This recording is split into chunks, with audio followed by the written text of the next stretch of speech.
বিসমিল্লাহির রহমানির রহিম। প্রিয় শিক্ষার্থীবৃন্দ,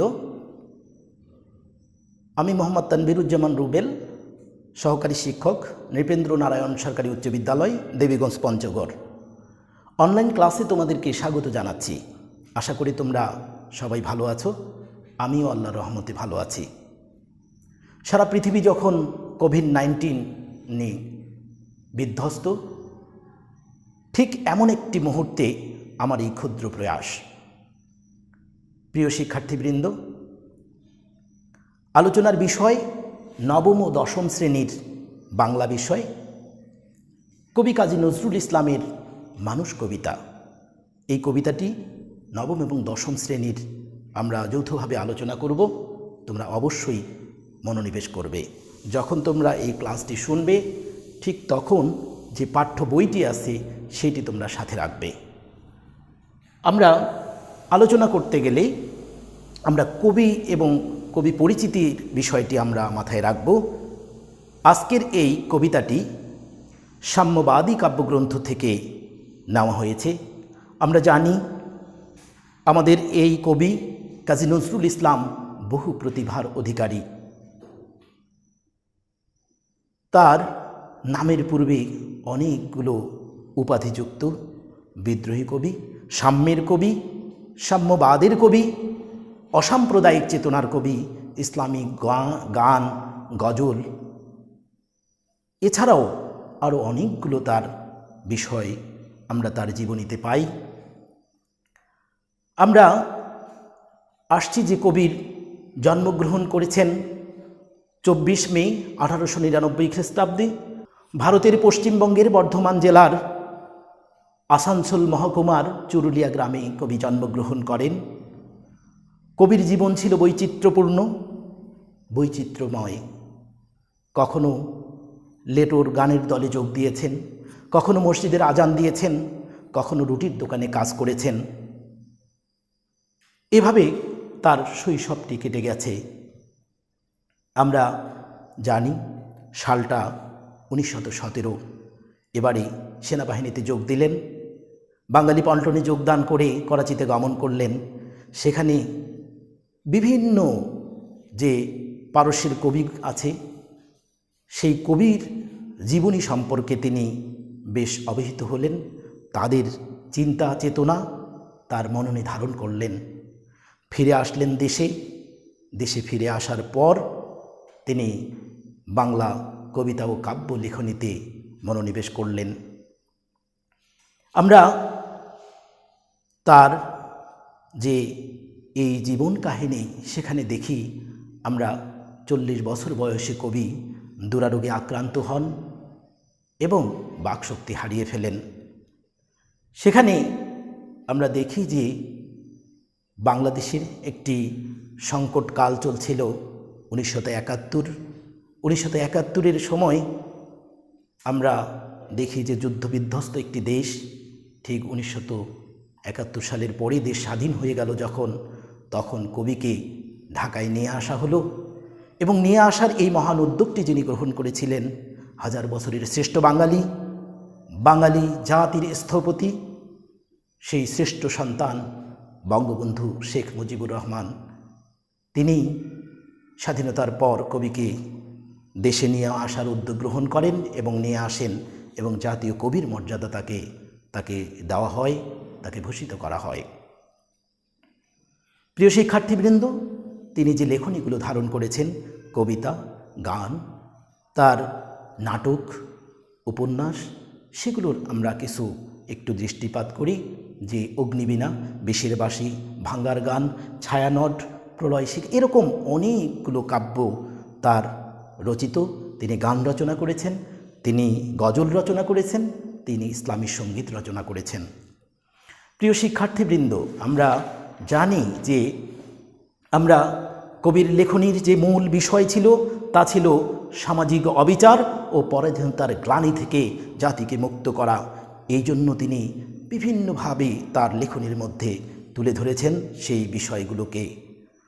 আমরা যদি একটু তাকাই, এখানে আমি বিষয়গুলো একটু লিখেছি। তার ছিল বিদ্রোহ, তার ছিল সাম্যবাদ, অসাম্প্রদায়িক চেতনা, তিনি ছিলেন মুসলিম ঐতিহ্য নিয়ে কিছু লেখা লিখেছেন। আরবি ফার্সির চমৎকার ব্যবহার করেছেন তার কবিতা এবং কাব্যে। এছাড়াও আমরা জানি যে এই দুটি জাতি ছিল এই ভারত উপমহাদেশে, সেখানে অনেকগুলো সমস্যা সংকট ছিল, সেগুলোকে তিনি সেই দুটি জাতিকে এক করে দেখার চেষ্টা করেছেন বিভেদ ভুলে গিয়ে। আমরা সেই কবির বিদ্রোহের যে সুর, কেন তিনি বিদ্রোহ করেছেন সেই বিষয়গুলো আমরা একটু তাকাই। কুলি মজুর কবিতায় কবি লিখলেন যে দেখিনু সেদিন রেলে কুলি বলে এক বাবু সাপ তারে ঠেলে দিল নিচে ফেলে, চোখ ফেটে এলো জল এমন করিয়া জগৎ জুড়িয়া মার খাবে দুর্বল। ঠিক আরেকটি জায়গায় তিনি বিদ্রোহী কবিতা, যে কবিতাটি সারা পৃথিবীতে আলোড়ন সৃষ্টিকারী একটি কবিতা হিসাবে আমরা পাই কবি কাজী নজরুল ইসলামের। আমরা সেখানে দেখলাম কি তিনি সেই কবিতার শেষ দিকে এসে লিখলেন, মহাবিদ্রোহীর অনুক্লান্ত আমি সেই দিন হব শান্ত, যবে উৎপীড়িতের ক্রন্দন রোল আকাশে বাতাসে ধ্বনিবে না, অত্যাচারীরই খড়গ কৃপান ভীম রণভূমে রণিবে না, মহাবিদ্রোহীর অনুক্লান্ত আমি সেই দিন হব শান্ত। এরপরে আমরা আসি তার মুসলিম ঐতিহ্য চেতনায়। যে গজল তিনি লিখেছেন সেখানে লিখলেন, এই সুন্দর ফুল এই সুন্দর ফল মিঠা নদীর পানি খোদা তোমার মেহেরবানি। গান লিখলেন ইসলামী, আল্লাহকে যে পাইতে চায় হজরতকে ভালোবেসে। এরকম গান তিনি রচনা করলেন, অসংখ্য গান। আমরা আসছি তার অসাম্প্রদায়িক চেতনা, অর্থাৎ মানুষকে মানুষ হিসাবে উপলব্ধি করার চিন্তা চেতনা। এখান থেকে তিনি লিখলেন, মোরা এক বৃক্ষের দুটি কুসুম হিন্দু মুসলমান, মুসলিম তার নয়নমণি হিন্দু তার প্রাণ। অন্যত্র আবার বললেন, হিন্দু মুসলমান দুটি ভাই ভারতের দুই আঁখি তারা, এক বাগানে দুটি তরু দেবদারু আর কদম চারা। এবারে আসলেন সাম্যের কথায়, গাহি সাম্যের গান, যেখানে আসিয়া এক হয়ে গেছে সব বাধা ব্যবধান, যেখানে মিশেছে হিন্দু বৌদ্ধ মুসলিম খ্রিস্টান, গাহি সাম্যের গান। আসলেন নারী পুরুষ যে বিভেদ, যে অবহেলার বিষয় ছিল, সেগুলোকে তিনি এক করে দেখার চেষ্টা করলেন যে পৃথিবীতে যত অবদান আছে সেগুলো নারী পুরুষের সমভাবে আছে এবং কোনো কোনো ক্ষেত্রে বেশিও আছে, আমরা সেগুলো যেন ভুলে না যাই। তিনি বললেন, সাম্যের গান গাই আমার চোখে পুরুষ রমণী কোনো ভেদাভেদ নাই, বিশ্বে যা কিছু মহান সৃষ্টি চিরকল্যাণকর, অর্ধেক তার করিয়াছে নারী অর্ধেক তার নর। প্রিয় শিক্ষার্থীবৃন্দ, আমরা এরকম অসংখ্য কবিতা এবং গান আমরা পাই যেখানে তিনি এই অসাম্প্রদায়িক চেতনার পরিচয় দিয়েছেন। এবারে আরবি ফার্সি শব্দের কি চমৎকার অপূর্ব মিলন তিনি দেখালেন। বললেন, কান্ডারি এ তরি পাকাপাঞ্চি মাল্লা, দাড়ি মুখে শাড়ি গান লা শারিক আল্লাহ। লিখলেন, নীলসিয়া আসমান লালে লাল দুনিয়া, আম্মা লাল তেরি খুনকিয়া খুনিয়া। আমরা এই কবির সাম্যবাদের কথা শুনলাম, তার অসাম্প্রদায়িক চেতনার কথা শুনলাম, কিছু মুসলিম ঐতিহ্যের কথা শুনলাম, কিছু যে হিন্দু ঐতিহ্য আছে সেগুলোও কিন্তু তিনি তুলে ধরেছেন। রক্তাম্বর ধারিণী মা, ধ্বংসের মুখে হাসুক মাতর, সৃষ্টির নবপূর্ণিমা, এরকম অনেকগুলো বিষয় তিনি উপস্থাপন করেছেন। আমরা সেই কবি, আমরা যে কবিতা লিখেছেন মানুষ, সেখানে তিনি সাম্যের কথা কিভাবে বললেন, আমরা সেই বিষয়টির দিকে একটু বই হাতে নিয়ে আমরা সেই জায়গাটিতে একটু আলোচনা করি। মানুষ কবিতার যে কবি, তিনি কবি কাজী নজরুল ইসলাম, যিনি বিদ্রোহী কবি হিসাবে পরিচিত। গাহি সাম্যের গান, মানুষের চেয়ে বড় কিছু নাই, নহে কিছু মহিয়ান, নাই দেশ কাল পাত্রের ভেদ, অভেদ ধর্ম জাতি, সব দেশে সব কালে ঘরে ঘরে তিনি মানুষের জ্ঞাতি। কি বললেন? যে তিনি সাম্যের গান গাইলেন, অর্থাৎ মানুষকে মানুষ হিসাবে তিনি পরিচয় করার চেষ্টা করলেন। যে ধর্ম জাতি সব কিছু ভুলে গিয়ে মানুষকে মানুষ হিসাবে মূল্যায়ন করতে হবে। আমরা কোনো না কোনোভাবে জ্ঞাতি শব্দটি ব্যবহার করেছেন, যে কোনো না কোনোভাবে আমরা একে অপরের আত্মীয়, এই কথাটিকে তিনি বোঝাতে চেষ্টা করেছেন।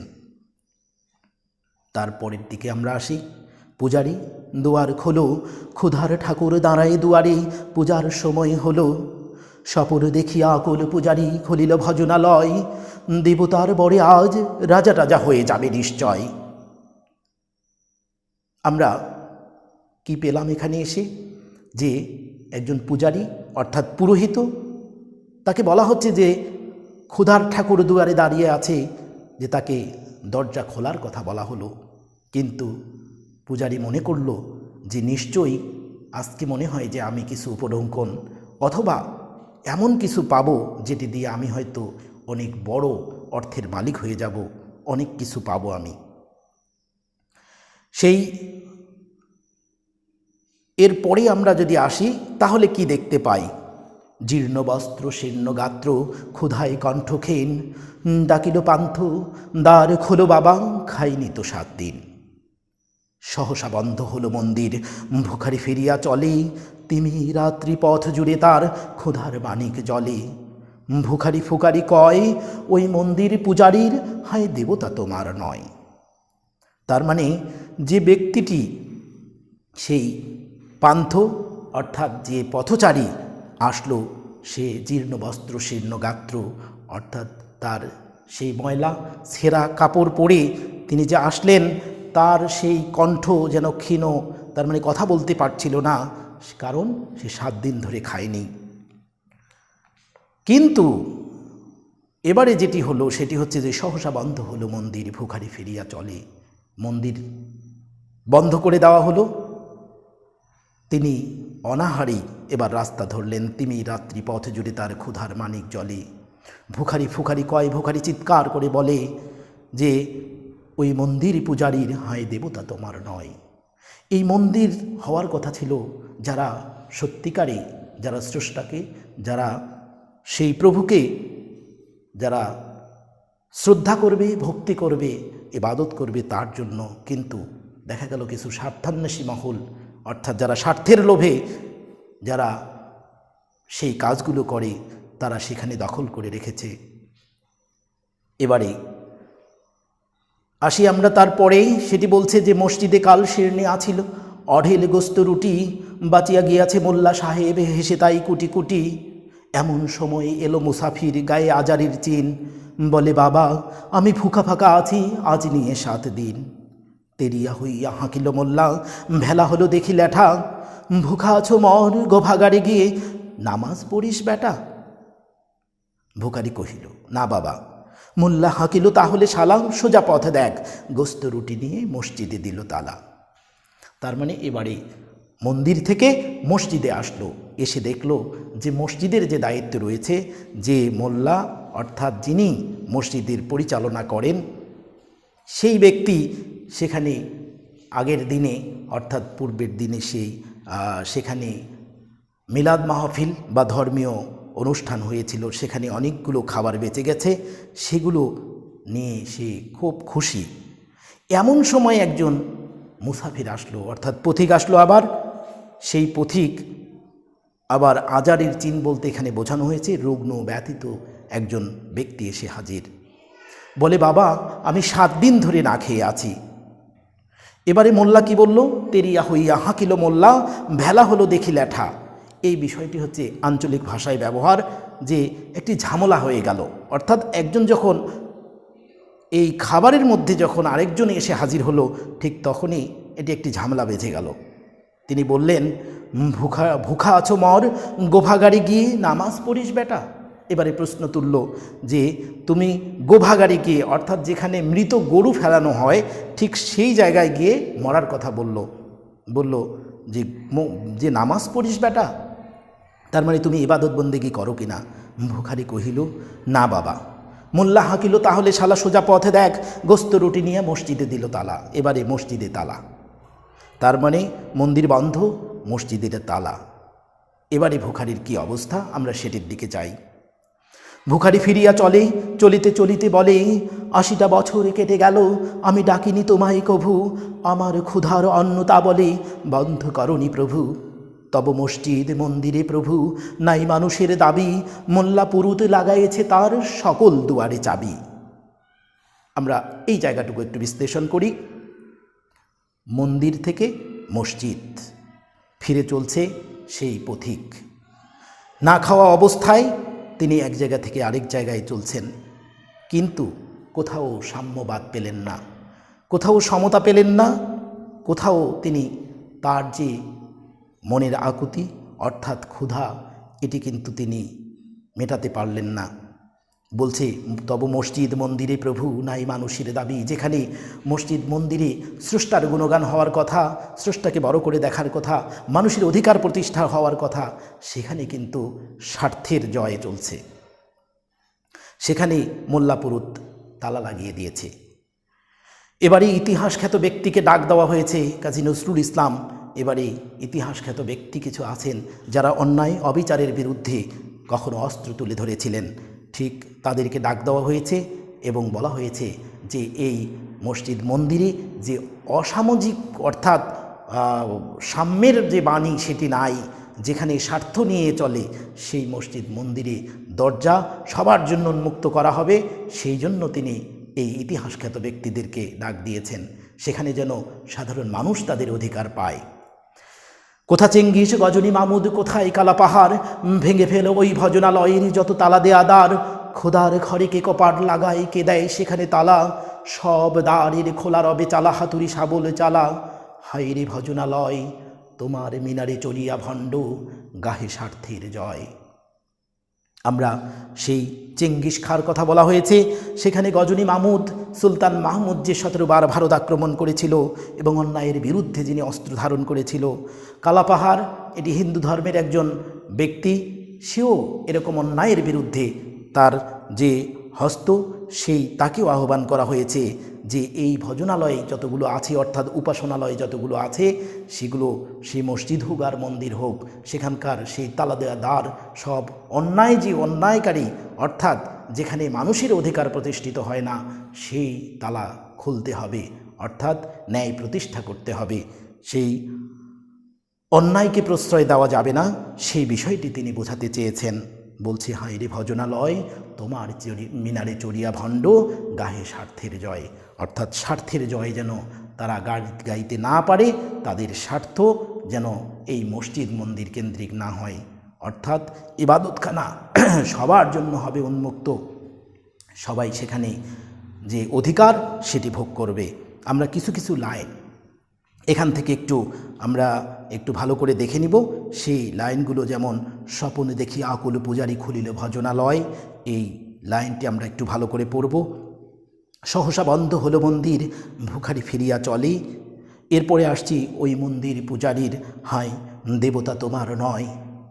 এরপরে আসছি আমরা তেরিয়া হইয়া হাঁকিল মোল্লা, ভেলা হলো দেখি ল্যাঠা। এরপরে হচ্ছে কোথা চেঙ্গিস গজনী মামুদ, কোথায় কালা পাহাড়।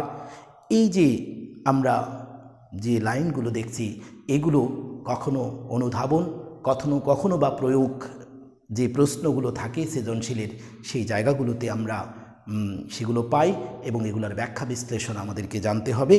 আমি আশা করি যে তোমরা এই বইটি অর্থাৎ বইটি হাতে নিয়ে এই মানুষ কবিতার যে বিষয়বস্তু সেটি ভালো করে উপলব্ধি করবে এবং আমার এই কথাগুলোর সাথে তোমরা একটু মিলায়ে নেবে, নিয়ে এইটির মর্মার্থ অনুধাবন করার চেষ্টা করবে।